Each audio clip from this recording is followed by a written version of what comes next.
दोस्तों नेक्स्ट वाला एपिसोड तो पूरी तरह से फाइट से भरा होगा। वो एपिसोड बहुत ही ज्यादा इंटरेस्टिंग होने वाला है। तो इस वीडियो में हम उसी के प्रीव्यू को एक्सप्लेन करने वाले हैं ताकि आपको पता चल सके कि वो एपिसोड कितना ज्यादा मजेदार होने वाला है। तो जैसा कि अभी तक के हमने देखा था, गांव के अंदर बहुत ही ज्यादा बर्फ गिरना शुरू हो गई थी, जो कि ब्लड टेरिटरी के लोगों का काम था। वो लोग यहाँ पर बहुत ज्यादा बर्फ को गिराकर इस पूरे गाँव को बर्बाद करना चाहते हैं, ताकि एक बार गाँव अगर बर्बाद हो जाए ना तो उसके बाद वो इस गाँव पे अपना कब्जा कर लेंगे। गाँव के किंग ने वहाँ पर चारों के चारों सेट को आपस में मिला दिया था ताकि वो सभी मिलकर ब्लड टेरिटरी के लोगों से फाइट कर सके। लेकिन वो चारों सेट के जो अलायंस थे वो लोग भी यहाँ पर कुछ नहीं कर पाते, क्योंकि ब्लड टेरिटरी का जो बीस था, जो यहाँ पर बर्फ वगैरह गिरा रहा था, वो बहुत ज्यादा स्ट्रॉन्ग था। उसी के साथ साथ वांग ने यहाँ पर लाइफ और डेथ के आर्टिस्टिक कंसेप्शन को बनाने की कोशिश की थी, और काफी हद तक की कोशिश करने के बाद ऐसा लग रहा था कि उसने अपना लाइफ और डेथ का आर्टिस्टिक कंसेप्शन बना लिया है। तो अब प्रीव्यू के हिसाब से वांग ने दालियो और उसके फैमिली को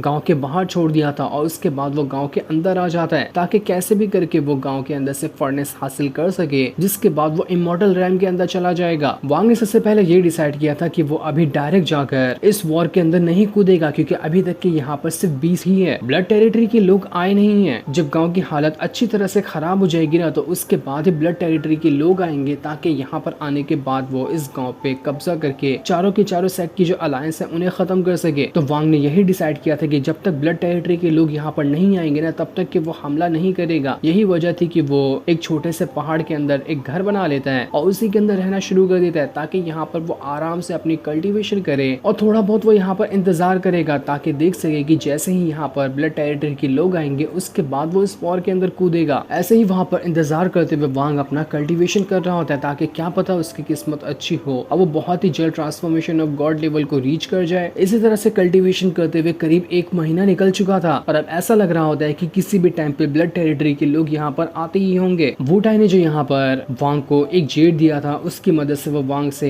कह रहा होता है कि वांग, यहाँ पर जो हमारा 4 अलायंस का सेक्ट है ना वो करीब करीब हारने के कगार पे पहुंच चुका है। ऐसा नहीं लग रहा कि हम लोग यहाँ पर जीत पाएंगे, क्योंकि ब्लड टेरिटरी के पास अब लेवल 5 की कंट्री का भी सपोर्ट आ चुका है। लेवल 5 की कंट्री ब्लड टेरिटरी का साथ दे रही है ताकि वो सब मिलकर हमारे 4 अलायंस को खत्म कर सके। मुझे समझ नहीं आ रहा कि आखिर ये लेवल 5 की कंट्री ने ब्लड टेरिटरी का साथ क्यों दिया, जबकि ब्लड टेरिटरी तो 4th लेवल की ही कंट्री है। जहाँ तक कि मैंने अंदाजा लगाया कि वो सिर्फ एक लड़की की वजह से हो रहा होगा, जो कि ब्लड टेरिटरी की एक लड़की है। वो लड़की इतनी ज्यादा पावरफुल है कि उसने कल्टीवेशन में ही एक नया रिकॉर्ड बना लिया है। उसने सिर्फ 100 साल के अंदर अपना ट्रांसफॉर्मेशन ऑफ गॉड लेवल का लेट स्टेज भी ब्रेक थ्रू कर लिया, वो भी बिना किसी पिल के, बिना किसी हाई लेवल की कल्टीवेशन के। उसके जैसा जीनियस ना ही आज तक के तुमने कभी देखा होगा और शायद कभी तुम देख पाओगे। वो एक लौती लड़की है जिसके पास टोटल 5 एलिमेंट की पावर है। वो अपने 5 एलिमेंट की पावर का इस्तेमाल कर सकती है, और लेवल 5 की जो कंट्री है उनकी नजर उसी लड़की के ऊपर है, ताकि वो लोग उसके बारे में जान सके कि असल में ये किस तरह की जीनियस है। यही वजह है कि लेवल 5 की कंट्री ब्लड टेरिटरी का साथ दे रही है, और जब वो दोनों साथ में आ चुके हैं तो हमारा 4 अलायंस ऐसा नहीं लग रहा कि हम यहाँ पर जीत पाएंगे। इस चीज को सुनकर तो वांग भी हैरान रह चुका था कि आखिर ऐसी कौन सी जीनियस यहाँ पर आ गई जो कि टोटल 5 एलिमेंट की पावर रखती है। ये तो बड़ी कमाल की जीनियस होगी। वांग डिसाइड करता है कि जब वो आएगी तो वो एक बार जरूर उसे देखने की कोशिश करेगा कि असल में वो बंदी है तो है कौन। वहीं 4 अलायंस के जो सेट के लोग थे वो सभी एकदम ज्यादा घबरा चुके थे कि अब तो यहाँ पर हमारी हार होने ही वाली है। कुछ लोगों का कहना होता है कि हमें ये वॉर छोड़ देना चाहिए और इस पूरे के पूरे गाँव को ही छोड़कर भाग जाना चाहिए। कम से कम इससे हमारी जान तो बचेगी, वरना हमें नहीं लगता कि अगर हम यहाँ पर ज्यादा टाइम तक के रुकेंगे तो हमारी जान बचने वाली है। लेकिन कुछ लोगों का कहना था कि नहीं, हम ऐसे नहीं जा सकते, हमने यहाँ पर अपनी जिंदगी लगा दी इस गांव में रहते हुए, तो जब इस गांव को जरूरत पड़ी हमारी तो हम कैसे इसे छोड़कर जा सकते हैं। नहीं, हम ये वॉर लड़ेंगे और चाहे हमारी जान क्यों न चली जाए, हम इस वॉर को जीतने की कोशिश करेंगे। हम ऐसे कारों की तरह डर कर भाग नहीं सकते। ये गांव हमारा है और यहाँ पर आकर कोई भी ऐरा गैरा इस तरह से कंट्रोल हासिल नहीं कर सकता। जिसके बाद देखते ही देखते थोड़ा सा और टाइम निकल चुका था। थोड़ा सा और टाइम निकलने के बाद गाँव की हालत अब पूरी तरह से रद्दी हो गई होती है। अब गाँव के अंदर कुछ खास बचा ही नहीं था। जो मासूम लोग थे जो बर्फ वगैरह साफ करने के काम में लगे हुए थे, आधा से ज्यादा वो भी मर गए होते हैं। और जब इतनी तरह से गांव बर्बाद हो चुका था तब वहां पर ब्लड टेरिटरी के लोग आते हैं, जो यहाँ पर आने के बाद 4 अलायंस के सेट वालों के साथ हमला करते हुए उन्हें खत्म करने की कोशिश करेंगे। उनके साथ ही वो सबसे ज्यादा पावरफुल वाली लड़की भी मौजूद होती है, जिसके बारे में वुटाई बात कर रहा था कि वो लड़की ट्रांसफॉर्मेशन ऑफ गॉड लेवल की लेट स्टेज पे है और उसने अपने 5 एलिमेंट की पावर को कल्टीवेट किया है। वो लड़की लड़की कोई मामूली लड़की नहीं लग रही थी, वो बहुत ही ज्यादा स्ट्रॉन्ग लग रही होती है। जिसने अपने चेहरे पे कपड़ा रखा हुआ था, वो लड़की का ऑरा इतना ज्यादा स्ट्रॉन्ग होता है कि पूरा का पूरा गांव ही वहाँ पर हिल चुका था। वो अपनी पावर का इस्तेमाल करते हुए अपने और साथियों को वहाँ पर बुला रही होती है ताकि सभी मिलकर इस फोर अलायंस का खेल खत्म कर सके। वो लड़की सच में कोई जीनियस ही होगी, क्योंकि उसने अब यहाँ पर अपने 5 एलिमेंट की पावर को एक्टिवेट करना शुरू कर दिया था। वो एक साथ पांचों के पांचों एलिमेंट की पावर को एक्टिवेट कर लेती है और उसके एलिमेंट की जो पावर थी वो कोई नॉर्मल नहीं थी। वो अपने हर एक एलिमेंट की पावर को अलग अलग तरह के बीस्ट में ट्रांसफॉर्म कर सकती है। जैसे कि आइस एलिमेंट की पावर हो गई तो वो आइस वाला बीस्ट बना सकती है, फायर एलिमेंट की पावर हुई तो फायर वाला वो बीस्ट बना सकती है। और इस तरह से अलग अलग एलिमेंट की पावर का इस्तेमाल करते हुए उसने 5 बहुत ही ज्यादा टॉप लेवल के बीस्ट को समन कर लिया था। वो बीस्ट इतने स्ट्रॉन्ग होते हैं कि उसके सामने तो लाखों कल्टीवेटर क्यों ना आ जाए, वो उन सभी को खत्म कर डाले। जिसके बाद वो लड़की अपने पांचों के पांचों एलिमेंट वाले बीस्ट को भेज देती है सभी पर हमला करने के लिए। एक एक बीस्ट करते हुए जो 4 अलायंस का सेट था, हर एक सेट के मेंबर के पास चला जाता है और वहां जाने के बाद वहां के जो भी कल्टीवेटर थे उनके साथ फाइट करना शुरू कर देता है। लोग कितनी भी वहां पर चांद क्यों ना लगा देते, वो लोग यहाँ पर उन बीस्ट का मुकाबला कर ही नहीं पा रहे थे, क्योंकि एक तो बीस्ट वो पहले से ही खतरनाक और उनके अंदर एलिमेंट की पावर कूट कूट कर भरी हुई थी। ये सारी की सारी चीज दूर खड़े होकर वांग जो गुफा के अंदर बैठा हुआ था वहां से देख रहा था। वो खुद भी ये चीज देखकर हैरान रह जाता है कि सच में मानना पड़ेगा इस लड़की के पास तो पावर बहुत ज्यादा है। वांग अभी तक के इस वॉर के अंदर कूदा नहीं था, वो सारी चीजें पहले देख रहा होता है कि आखिर यहाँ का माहौल किस तरह से है, और जब उसे लगेगा कि यहाँ पर अब उसे एंट्री मारनी चाहिए तब वो जाकर वहाँ पर एंट्री मारेगा। 4 सेट अलायंस के जो लोग थे वो लोग वहाँ पर अपनी पूरी जान लगा रहे होते ताकि अपनी इस गाँव को बचा सके। हर एक बड़े से छोटा एल्डर, डिसैपल, मास्टर कोई भी क्यों ना आ गया हो, सब के सब वहाँ पर आ चुके थे ताकि ब्लड टेरिटरी के लोगों के साथ फाइट कर सके। ये वॉर बिल्कुल घमासान तरीके से यहाँ पर चल रही होती है। दोनों तरफ से लोग एक दूसरे के ऊपर हमला करते हुए